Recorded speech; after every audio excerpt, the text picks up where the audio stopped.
Hi, this is a Music and Sound MC602.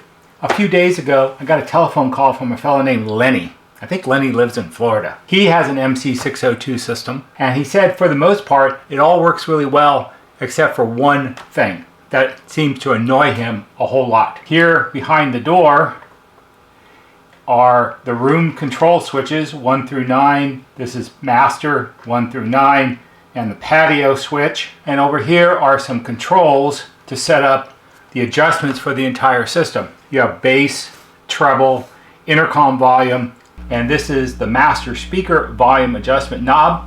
That's this speaker right here. And he said that in his case, when he turns this, it's all scratchy and noisy and the sound cuts in and out, and it bugs him a whole lot. Lenny was all ready to take his system out. He wanted to send it to me and have me work on it, and could it be repaired, and all of the usual sort of questions. And I told him, you don't need to do any of that. What needs to be done is these controls, especially the master speaker volume, all need to be cleaned. And if you clean them up, then they won't be scratchy and noisy anymore, and they should work just fine. The problem with controls like this, these are mechanical controls, and I'll show you that in a second. These are all buried on the back of the set down in here, and so they're essentially buried inside the wall, and they get full of dirt and dust and stuff, and they become scratchy and intermittent because they're dirty. What you need to do is clean them. So that's what I'm going to show you how to do today. Now, to do this, you have to open up your MC602 and tilt it out of the wall. You do not, in my opinion, necessarily need to uninstall it completely, but since you'll be the person that's actually doing this, that's a choice you get to make. Now, I'm not going to show you how to open it up and possibly disconnect everything and remove it, because I've already made a video that shows how to do that, and I'll put one of those pop-up things right up here, and you can go and watch that video if you need to. I'm not going to remake that whole entire video just to show you how to clean these controls. So first, let me show you what the controls are like. So this is the board, the main board out of an MC602. This board, just like the board in this one here, except it's not in the faceplate anymore. If we turn it around, you can actually see the 4 controls here, here, here, and here. And the order of these controls are, you have bass, treble, intercom volume, and master speaker volume. And these are standard mechanical, what are called potentiometers, where you turn the shaft. The shaft is where they poke through the faceplate here. You turn the shaft, it turns the internal parts inside the body of the potentiometer and makes an adjustment. And as you might be able to see here, if I hold it up reasonably close, you can see like this one right here on the top, it's all grungy and full of dust. See, we'll wipe that off, and maybe you can see that's what happens inside your wall. It gets full of dust and crud, and eventually it makes its way inside, because on the bottom of the potentiometers, in this particular case, there are slots, and the dirt and stuff gets in the slots, affects the moving parts, and that's where the scratchiness and the sound cutting in and out and things happen. So the job here is you have to get cleaner inside of each of these and then turn them back and forth, and the cleaner will flush away the dirt and crud, clean up the contacts inside, and then they'll work properly again. While you're cleaning stuff, my other recommendation would be to clean the room control switches at the same time. These are easier to do because these you can do from the front here, and I'm going to show you how to do that at the end. So the first thing you have to do is you have to watch the other video if you don't know how to take this out and tilt it out of the wall, which is what we're going to pretend we're doing now. So we're going to tilt it out of the wall, and it will be lying sort of semi-flat like this. And let me get this set up, and I'll show you what to do. All right, now we're looking down on the back of the MC602, and it's orientated as if you had folded it down from the wall. This part down here where my hand is the bottom of the unit, and it would be leaning up against the wall in your house. You can see here it has these 3 square blue potentiometers. Now, one of the things I'm going to caution everyone about is music and sound, like to make changes in their equipment on a fairly regular basis, which is a total pain in the neck for people like me, because you never know which version of things you're actually going to end up getting when somebody sends you something. This particular version has these blue potentiometer pots here on the back of the circuit board. There is a fourth one over here, which is hard to see because the heat sink's in the way, but I will move it around in a bit so you can see it. The other board that I showed you an example of, this board, the potentiometers are all on the front of the board, on the side with all the solder, without all the components. If we flip this around and orient it in the same orientation as this one, if it were like this, all you see are points where the potentiometers are soldered onto the board. You don't see any blue squares or anything else because it's all on this side. So I don't know which version you're going to find when you open up your set. So you got to be a little bit flexible if you're going to do this, because that's what's required. And I will show you how to do each type, because these seem to be the two most common types that there are. So let's go ahead and take this one and turn it around so you can see better what I'm talking about. So I've turned it around, so this is still the bottom of the unit. Here are our three blue potentiometers, but you'll notice right here, there's no blue box. It's missing. Why? Because this potentiometer is a different style than these three. And actually, if you look on the circuit board, below each one, it's labeled as to what they're for. This one is for bass, this one is for treble, this one's for intercom volume, and this one says master volume, and there's no blue box, but there is a hole in the board, and that's important to know.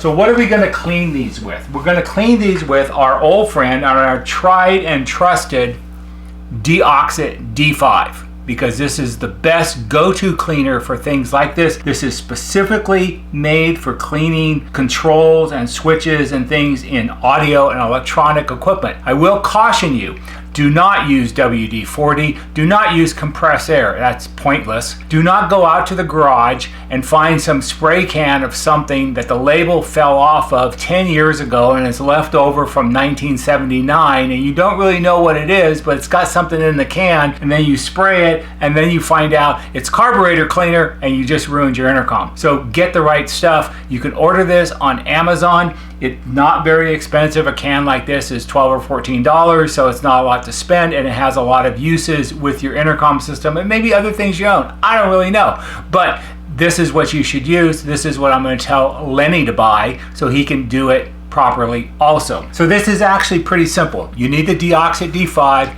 and you need a rag of some kind, because whenever you spray stuff, it's bound to get all over the place if you're not super careful. So, and you don't want to get yelled at for getting spray all over your walls. So what you're going to do is you're going to put the rag down here near the bottom, and all you're going to do is you're going to spray the littlest bit into the center of each blue square. And when I say the littlest bit,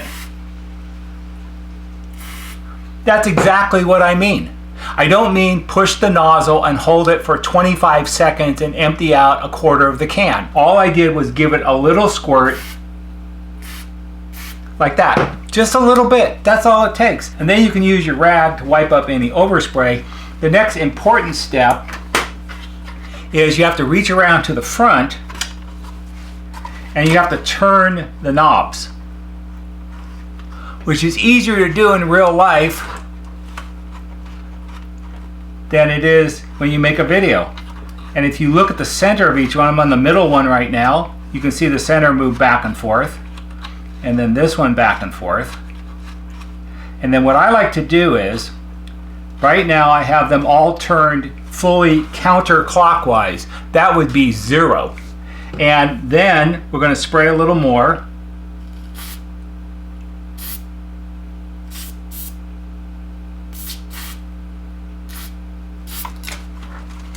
And now we're going to turn them again.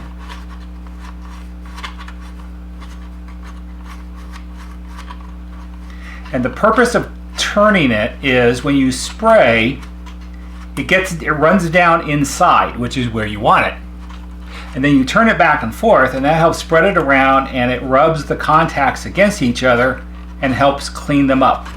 So those three are probably fine and done now. We'll talk about how you know at the end.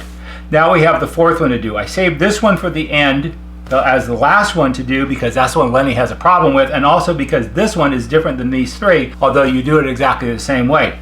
Since we don't have a blue square to spray into, but we do have a hole in the board that goes down into it, and there's actually, in this case, there's actually a spot for a small screwdriver. We're going to spray a little bit in here like that, and then we're going to take our small screwdriver and turn it back and forth.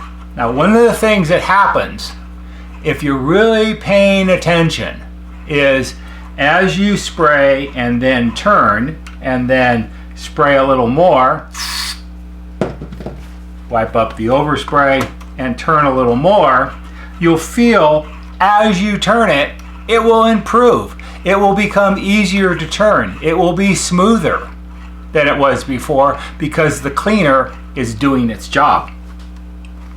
Now, how do you know in the end if you did a good job? Well, the real test is, and you have to go back to the original complaint. The original complaint was when you turn the knob, it's scratchy and noisy and the sound cuts in and out. So if you cleaned it well and you turned it back and forth and you did a proper job with it, when you turn it from the front here, it's no longer scratchy, noisy, and cuts in and out. If it still does, then guess what? You need to clean it a little more. Like that. And a little more is, what was that? 2 little squirts? Not a lot. And then you turn it back and forth and back and forth and back and forth. Sometimes they clean up really well right away.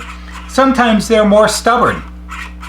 And you've got to work on it a little bit more and a little bit more. And that's basically how you clean the controls. It's not that difficult. Now, let me show you on the other board. So here's our other board that has the other type of potentiometers, the little round ones that are all mounted on the back of the board. As I showed you before, on the bottom of each one, there's actually a slot, an opening.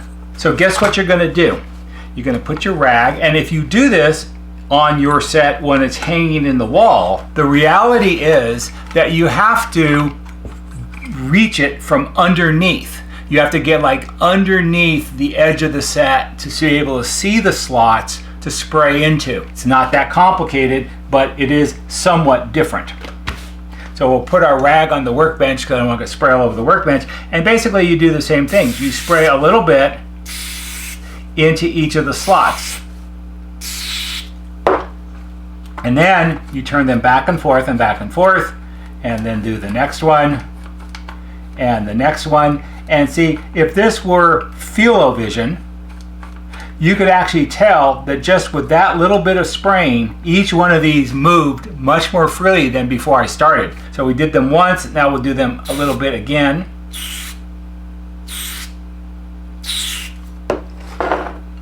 And we'll turn them back and forth and back and forth. Now I know some people will go, oh, it's upside down and it's too hard and I can't see and let me get a flashlight. That's all fine. If the job is to clean the controls, then you do what you need to do to clean the controls. And as I was taught, it's like, what are you complaining about? There's only 4. It's not like you have to do 1,000 of them. It's only 4. It's 4 little squirts with a can of cleaner. It's not really that difficult to do. Just resign yourself to the fact that it's going to be a little bit tricky to see, and you got to get the little red nozzle up underneath and spray it inside and do all that kind of stuff. But in the end, the payoff will be your controls will be nice and clean and they won't be noisy anymore. All right, so now we have cleaned the 4 controls here behind the door on your MC602. Now we're going to clean the room control switches. So this is how I like to do this. Move each of the switches to the bottom position. Like that. Now, these are 4 position switches. The bottom is monitor. The next one up is off. Off is no radio, no intercom, no doorbell. Then you have radio and intercom. So you have radio, music, and intercom. And the top one is intercom only, no radio. So we're going to start with them at the bottom. Now, it's not a bad idea if you're unsure to make some kind of documentation of how these are set before you move them all to the bottom. In most houses, they're all set to radio intercom. But in your case, it could be different. You might have some rooms that you keep turned off. You might have some rooms that you have set to intercom only. I don't know, personal preference. Take your phone, take a picture of how the switches are set. That way you have a record and you can put them back in the same way. But for now, to clean them, we move them all down to the bottom. And now we're going to take our rag and we're going to fold it up a little bit and we're going to lay it here inside the door like that to catch any overspray, because you don't want to get it all over the front of your intercom. Then you take your deoxit D5 like that, and all you're going to do is spray the littlest bit into each of the slots. The switches, the sliding part, are directly behind the little black knobs. Once you've done that, then what you do is you take each switch and you're at the bottom and you go up and down, up and down, up and down, up and down 3 or 4 times. And I like to end up with them again where you started, which is at the bottom.